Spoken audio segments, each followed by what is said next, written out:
नमस्कार दर्शकों, लोकसभा 2024 के चुनाव से जुड़े अलग अलग प्रकार के विश्लेषण हम आपके साथ लगातार साझा कर रहे हैं। आज का विश्लेषण बड़ा ही उत्साहजनक होने वाला है क्योंकि आज हम चर्चा करने वाले हैं दो राज्यों की जोड़ी में। वैसे तो अगर भारत की राजनीति की बात की जाए तो भारत की राजनीति में जोड़ियां बहुत ज़्यादा चर्चित हैं, चाहे वो मोदी शाह की जोड़ी हो या फिर राहुल प्रियंका की जोड़ी हो।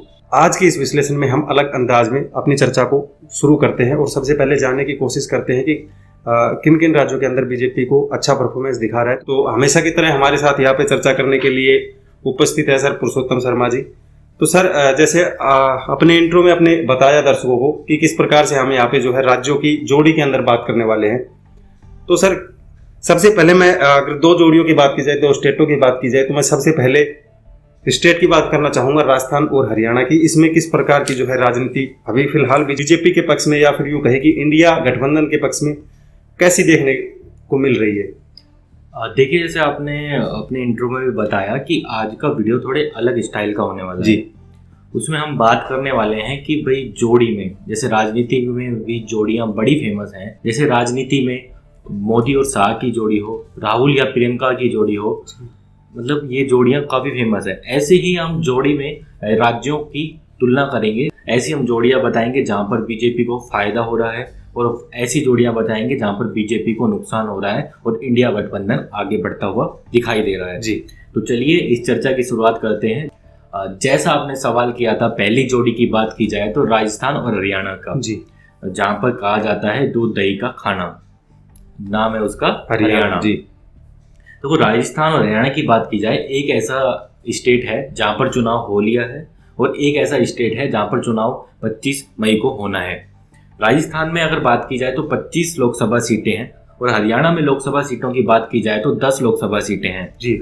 और इस बार राजस्थान में 7 से 10 सीटों का बीजेपी को नुकसान होता हुआ दिख रहा है, यानी कि 7 से 10 सीटों पर इंडिया गठबंधन यहाँ पर काबिज होता हुआ दिख रहा है। वहीं हरियाणा की बात की जाए तो हरियाणा में 10 सीटें हैं और लगभग 6 से 8 सीटों का नुकसान हरियाणा में भी होता हुआ दिख रहा है, यानी कि बीजेपी को यहाँ पर सिर्फ 2 सीटें ही आती हुई दिखाई दे रही हैं। अगर इसके टोटल की बात की जाए तो इस जोड़ी में टोटल 35 सीटें थी और 35 सीटों में से बीजेपी को लगभग 18 सीटों का नुकसान होता हुआ दिख रहा है, यानी कि ये जोड़ी में भी इंडिया गठबंधन और बीजेपी लगभग बराबर खड़ी हुई दिखाई दे रही है। जी, तो जैसा सर आपने दर्शकों के साथ साझा किया इन दो स्टेटों की बात जो जोड़ी के अंदर थे, इनमें जो कहीं ना कहीं इनका पक्ष जो है वो दोनों बराबर दिखाई दे रहे हैं, या यूं कहे कि एनडीए या इंडिया गठबंधन दोनों जो है बराबर पलड़े के ऊपर खड़े हुए दिखाई दे रहे हैं। इसके बाद सर मैं नेक्स्ट स्टेट की बात करना चाहूँ यहाँ पे, और मैं बात करना चाहूँ जिस प्रकार से वहाँ की राजनीति गर्म देखी जा रही है,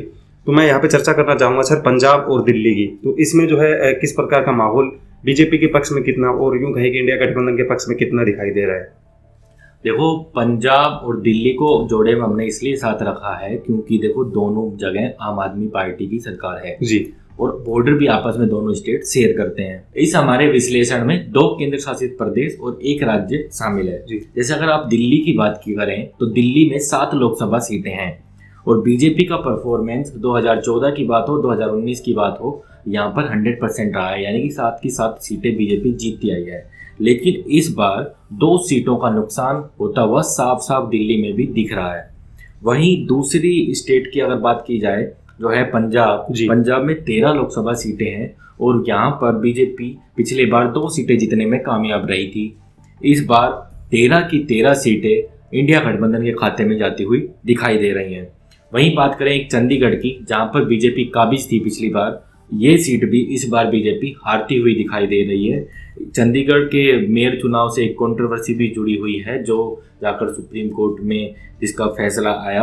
और दिल्ली, पंजाब और चंडीगढ़ ऐसे क्षेत्र हैं जहां पर केजरीवाल जी का प्रभाव देखने को चुनाव में मिलेगा। जब केजरीवाल जी चुनाव के लिए बाहर आ चुके हैं और लगातार रैलियां करने वाले हैं पंजाब और दिल्ली से के लिए, तो साफ साफ है कि यहाँ पर असर देखने को मिलेगा। अगर टोटल में अगर इनका काउंट करूँ तो देखो 7 लोकसभा सीटें दिल्ली की, 13 सीटें हैं पंजाब की और 1 सीट है चंडीगढ़ का, तो 21 सीटें हो गई हैं टोटल। यहाँ पर करीब बीजेपी को 16 सीटों का लॉस होता हुआ दिख रहा है, जो कि बीजेपी के लिए एक बहुत बड़ा लॉस हो सकता है। यानी कि यहाँ पर इंडिया गठबंधन काफी आगे बीजेपी से दिख रहा है। जी, तो दर्शकों जैसा पुरुषोत्तम जी ने अभी बताया कि दिल्ली के अंदर कहीं ना कहीं 2 से 3 सीटों का नुकसान जो है बीजेपी को उठाना पड़ सकता है। अगर पंजाब की बात की जाए तो इनमें जो है कभी भी बीजेपी जो है वो अपना परचम लहरा ही नहीं पाई, और इस बार भी जो है ऐसा ही हमें दिखाई दे रहा है। सर ने एक बात और की इसमें केंद्र शासित प्रदेश की, जो चंडीगढ़ की सीट आती है, और कहीं ना कहीं मेयर इलेक्शन का जो इफेक्ट है वो इस सीट के ऊपर देखने को मिला। तो अभी जो हाल है वो सीटों का सर ने आपके साथ साझा किया। इसके बाद सर अगर बात की जाए नेक्स्ट स्टेट की तरफ अपन चलना चाहे और लगातार अपनी जो चर्चा है इसको आगे बढ़ाने के साथ जो है हम जानना चाहेंगे फिलहाल उत्तर प्रदेश और बिहार में जिस प्रकार की राजनीति चल रही है उसका जो है हाल आपसे जानना चाहेंगे, और कितनी सीटों का नुकसान यूँ कहीं कि बीजेपी को देखना पड़ सकता है, या यूँ कहीं कि इंडिया गठबंधन को जो है यहाँ इन स्टेटों से कितनी सीटें मिल सकती है। देखो, उत्तर प्रदेश बिहार की जोड़ी भी काफ़ी फेमस है जी।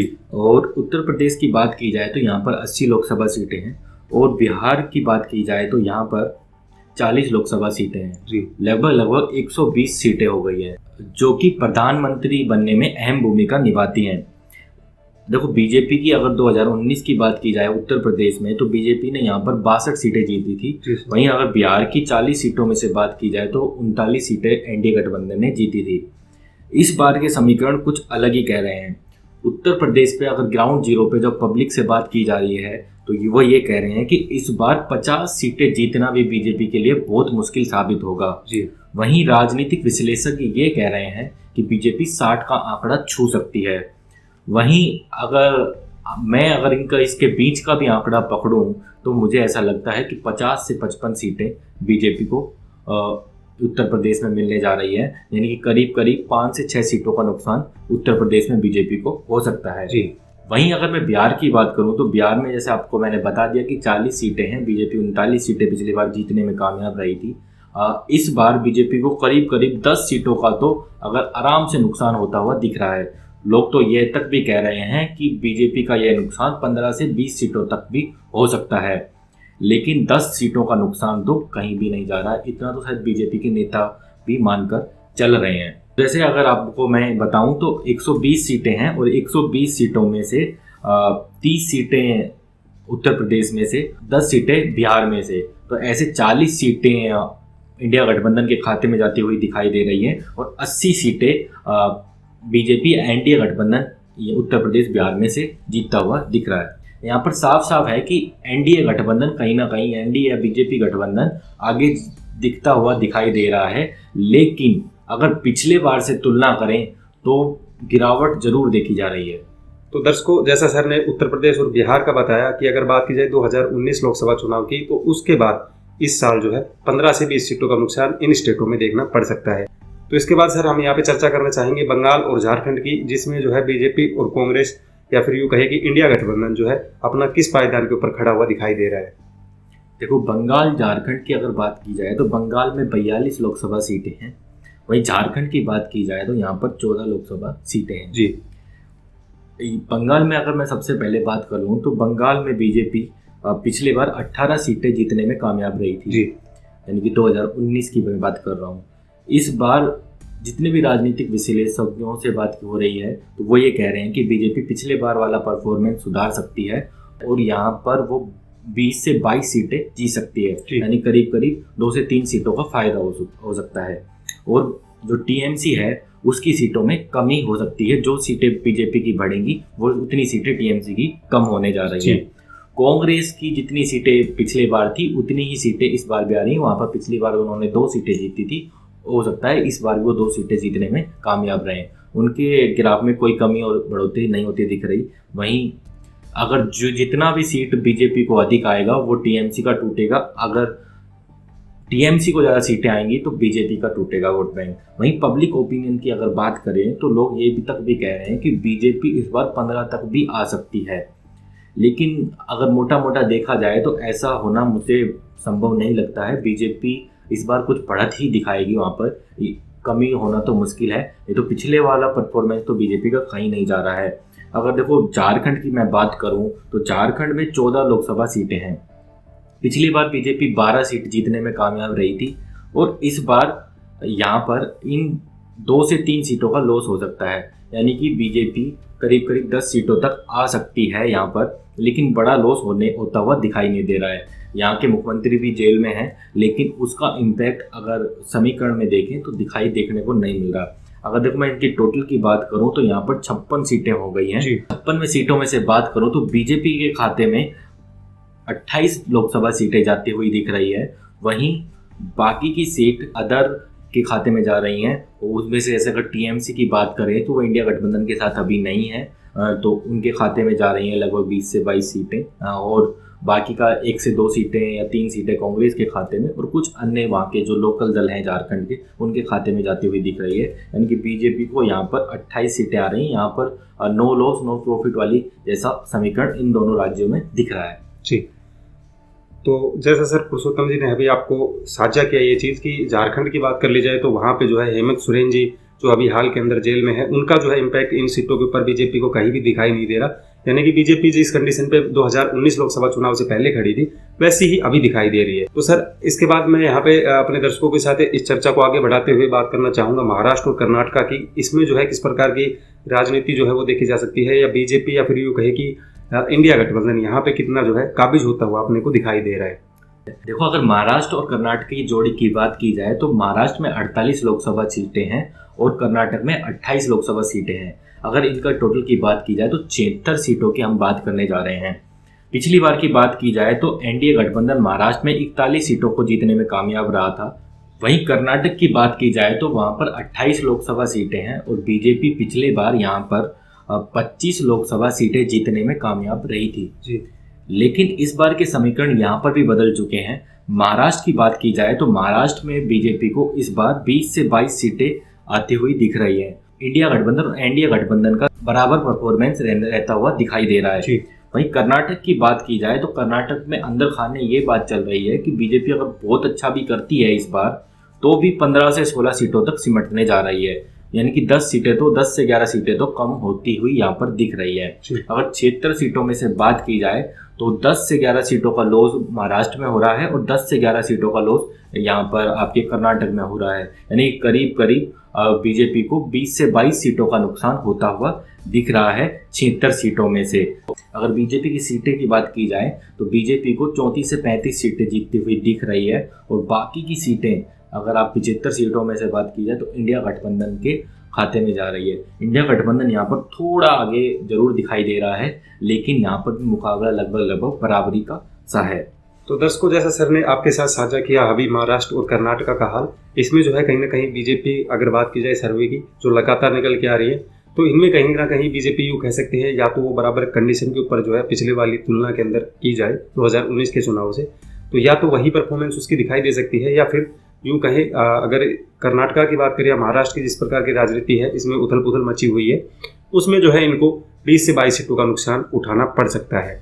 इसके बाद यहाँ पे सर मैं एक नेक्स्ट स्टेट की आपके साथ चर्चा करना चाहूँगा और यहाँ पे सर मैं जानना चाहूँगा कि केरल और तमिलनाडु में किस प्रकार का जो है हाल वो बीजेपी और इंडिया गठबंधन का इम्पैक्ट जो है वो इन चुनाव में देखने को मिल सकता है। देखो केरल और तमिलनाडु की जोड़ी की बात की जाए तो ऐसा संभव हो सकता है कि बीजेपी का इन दोनों राज्यों में खाता ही ना खुले। जी।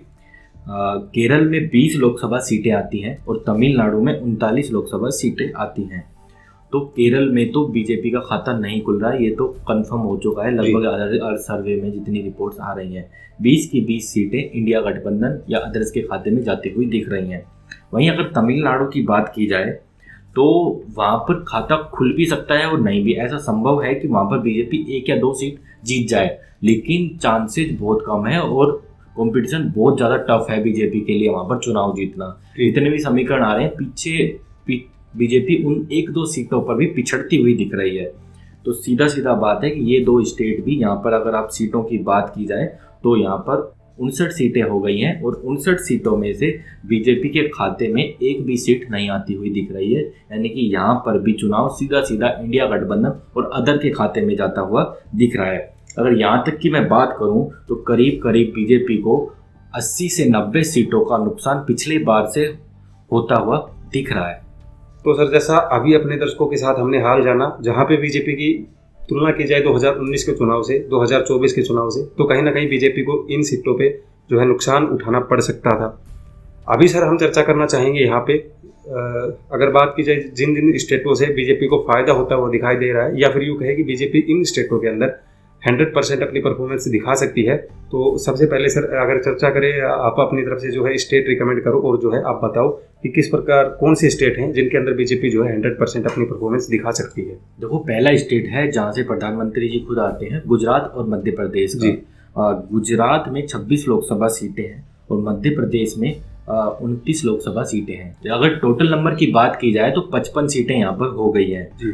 और बीजेपी, जैसे गुजरात में बात की जाए तो बीजेपी यहाँ पर 26 की 26 वापस सीट जीत सकती है। अगर नुकसान हुआ, जो चांसेस बहुत कम हैं, तो 1 या 2 या 3 सीटों का नुकसान हो सकता है, वो भी चांसेस कम हैं। वहीं मध्य प्रदेश की बात की जाए तो मध्य प्रदेश एक ऐसा स्टेट है जहाँ पर बीजेपी इस बार क्लीन स्वीप कर सकती है और यहाँ पर बीजेपी को 1 सीट अगर नुकसान हुआ तो वो भी चांसेस कम हैं और नहीं तो कोई नुकसान नहीं होगा। अगर सीधी सीधी बात की जाए तो 55 सीटों में से बीजेपी को 53 सीटें तो कहीं यहाँ पर भी नहीं जा रही हैं। 53 से 52 सीटें यहाँ पर आ रही हैं और यहाँ पर बीजेपी या एनडीए गठबंधन सीधा सीधा लीड करता हुआ दिख रहा है। इंडिया गठबंधन की इन राज्यों में जमानत जब्त होती हुई साफ साफ दिख रही है। दर्शकों, जैसा सर ने आपके साथ साझा किया गुजरात और मध्य प्रदेश का हाल, कि कहीं ना कहीं बीजेपी यहाँ पे 2019 की तुलना की जाए 2024 के चुनाव में तो वो सेम कंडीशन, या यूं कहें कि इन स्टेटों की तो 100% सीट जो है वो बीजेपी की तरफ आती हुई दिखाई दे रही है। यहाँ पे इंडिया गठबंधन जो है वो अपना वर्चस्व यहाँ पे कायम नहीं कर सकती है। इसके बाद सर अगर नेक्स्ट स्टेट की बात कर ली जाए, अगर यहाँ पे हम चर्चा करना चाहें उत्तराखंड, छत्तीसगढ़ और हिमाचल की, तो इनमें जो है किस प्रकार की यूं कहें कि बीजेपी की कंडीशन जो है वो यहाँ पे बनती हुई दिखाई दे रही है। देखिए, जैसे आपने अभी दर्शक सोचेंगे कि हमने तो जोड़ी की बात करी थी, तो यहाँ पे 3 राज्य क्यों आ गए जी। तो देखिए, ये 2 छोटे छोटे राज्य थे, इनके इसलिए उत्तराखंड और हिमाचल साथ में एक साथ ही जुड़ते हुए हैं, पहाड़ी राज्य हैं दोनों, तो इसलिए हमने इनको साथ में जोड़ लिया और छत्तीसगढ़ इनसे बॉर्डर शेयर करता है। तो उत्तराखंड की अगर बात की जाए तो यहाँ पर 5 लोकसभा सीटें हैं, छत्तीसगढ़ की बात की जाए तो 11 लोकसभा सीटें हैं और हिमाचल की बात की जाए तो 4 लोकसभा सीटें हैं जी।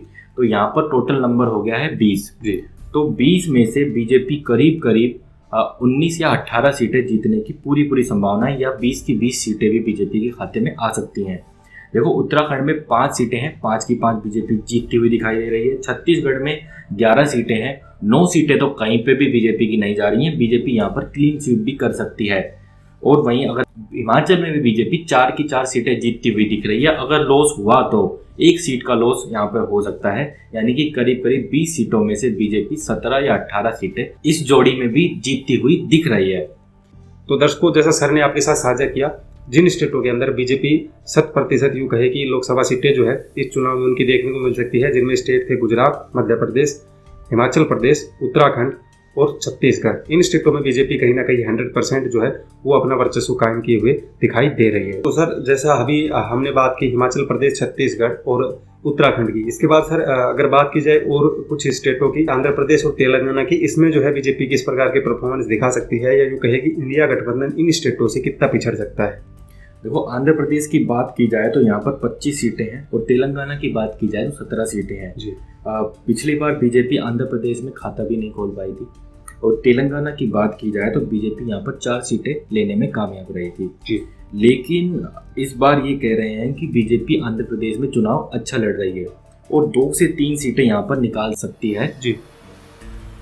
ऐसा भी हो सकता है कि पिछली बार जैसे खाता भी ना खुले, लेकिन अधिक संभावना ये है कि वहाँ पर खाता खुलने जा रहा है और 2 से 3 सीटें आंध्र प्रदेश से बीजेपी के खाते में आ रही हैं। वहीं तेलंगाना की बात की जाए तो तेलंगाना में पिछली बार 4 सीटें आई थी बीजेपी को और इस बार बीजेपी यहाँ पर 1 से 2 सीटें और बढ़ाती हुई दिख रही है, यानी कि 5 से 6 सीटें तेलंगाना में बीजेपी को आती हुई दिख रही है। यहाँ पर बीजेपी करीब करीब 8 से 10 सीटें निकालती हुई दिख रही है और बाकी सीटें इंडिया और अदर्स के खाते में जा रही है। अब कुछ लोग कहेंगे कि 8 से 10 सीटें तो बहुत कम है, तो ऐसा नहीं है कि बीजेपी का ये नंबर पहले खाता भी नहीं खुलता था, ऐसी सिचुएशन थी या फिर 2 से 3 सीटों पर सिमटती थी। ये नंबर यहाँ पर बढ़ा है, करीब करीब 5 से 6 सीटें यहाँ पर बढ़ चुकी हैं, इसलिए हम इन सीटों को फायदे वाले में दिखा रहे हैं।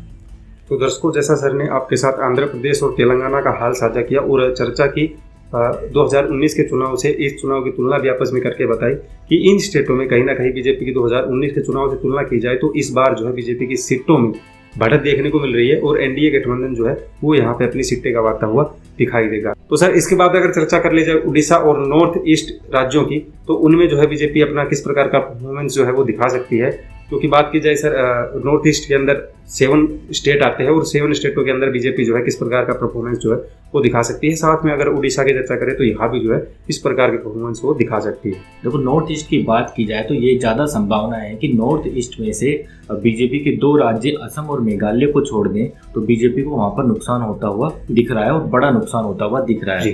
क्योंकि नॉर्थ ईस्ट में जो मणिपुर जैसा मुद्दा जो गर्म हुआ उसकी वजह से आसपास के राज्यों पर भी प्रभाव पड़ेगा।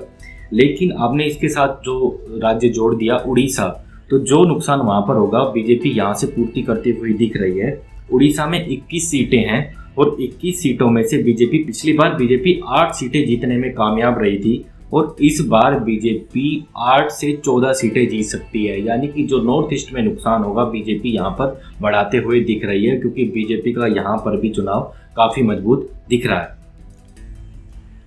तो सर, जैसा आपने दर्शकों के साथ साझा किया और तमाम जो है आपने दक्षिणी राज्यों की भी चर्चा यहाँ पे की, तो कहीं ना कहीं दक्षिणी राज्यों में अगर चर्चा की जाए तो बीजेपी जो है कई स्टेटों में जो है पिछले बार से अगर बात की जाए 2019 के चुनाव से, तो इस बार जो है बेहतर परफॉर्मेंस भी जो है वो दिखा सकती है।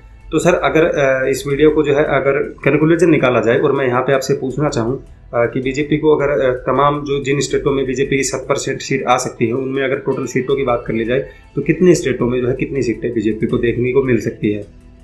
देखो, अब मैंने बीच में भी बता दिया था, करीब करीब बीजेपी को जो नुकसान होता दिख रहा है वो 80 से 90 सीटों का होता हुआ दिख रहा है पिछले बार से। और अगर फायदे की बात करूं तो सिर्फ 10 से 15 सीटों का फायदा पिछले बार से होता हुआ दिख रहा है। तो यानी कि साफ साफ विश्लेषण ये है कि अगर पूरे विश्लेषण को जोड़ी में अगर हमने जैसे किया तो बात यह है कि बीजेपी को 70 से 80 सीटों का तो नुकसान कहीं ना कहीं होता हुआ दिख रहा है। जो बीजेपी पिछली बार 303 सीटें लाने में कामयाब हुई थी और अगर उनके गठबंधन एनडीए गठबंधन की बात की जाए तो टोटल नंबर 346 के करीब था जी। तो इस बार करीब करीब अगर 70 या 80 सीटों को उसमें से माइनस कर दिया जाए तो सीधा सीधा जो नंबर है वो 270 से 275 के बीच में आता हुआ दिख रहा है इस विश्लेषण के आधार पर जी।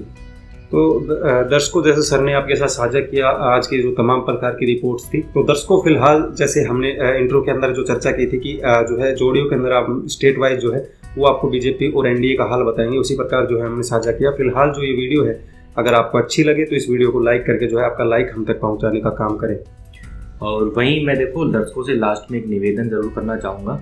देखो, आपको ये हमारे द्वारा जोड़ियों में जो हमने विश्लेषण किया वो आपको कैसा लगा मैं नीचे कमेंट बॉक्स में लिखकर जरूर बताएं। साथ ही ये बताएं कि हमारे इस विश्लेषण में कहाँ कमी है, कहाँ घटत हो सकती है, कहाँ पर बढ़त हो सकती है। आपके सुझाव हमारे लिए सर्वोपरि है। हम आपके हर सुझाव को पढ़ते हैं, तो आपका सुझाव देना बिल्कुल भी ना भूलें। कमेंट हर एक दर्शक जरूर करके जाए, कुछ भी कमेंट करे, अच्छा करे या बुरा करे जी। तो दर्शकों से मैं यहाँ एक और अपील करना चाहूँगा, अगर जिस स्टेट से सबसे ज़्यादा कमेंट आते हैं उस स्टेट की हम अगर बात की जाए सभी लोकसभा सीटों की तो उसका फुल एनालाइज, जिस स्टेट की सबसे ज़्यादा कमेंट हमारे पास प्राप्त होंगी उन स्टेटों की हम पूरा एनालाइज हर लोकसभा सीट के साथ कौन हार रहा है, कौन जीत रहा है और कहाँ पे जो है कौन सी सीट पे कौन सी पार्टी पकड़ अच्छी बनाए हुए है, तो इसका पूरा विश्लेषण उसको देखने को मिलेगा। तो सबसे ज़्यादा जो है जिस स्टेट के कमेंट आते हैं उसी का। तो फिलहाल जो है हम यहाँ पे आपसे जाने की इजाज़त चाहते हैं और अगर मैंने ये वीडियो पहले भी बता दी कि अच्छी लगे तो आपका लाइक जो है वो हम तक पहुँचाए, चैनल को सब्सक्राइब कर ले ताकि आपका और हमारा जुड़ाव लगातार रह सके। उसी के साथ एक बेल आइकन का साइन दिया हुआ है यूट्यूब ने, उसको दबाकर प्रेस कर ले ताकि आने वाली हर वीडियो आपको सबसे पहले मिल सके। आज के खास प्रोग्राम चुनाव पे चर्चा को हम यहीं समाप्ति देते हैं। आपका होस्ट मैं था सचिन यादव और हमारे साथ थे सर पुरुषोत्तम शर्मा जी। फिलहाल लेते हैं हम आपसे इजाज़त, मिलते हैं ऐसे ही चुनाव पे चर्चा की रोमांचक जानकारियों के साथ, तब तक के लिए धन्यवाद। ऐसी ही और खबरों से हमेशा अपडेट रहने के लिए चैनल को सब्सक्राइब कर लीजिए और वीडियो पसंद आया हो तो लाइक और शेयर करना ना भूलें।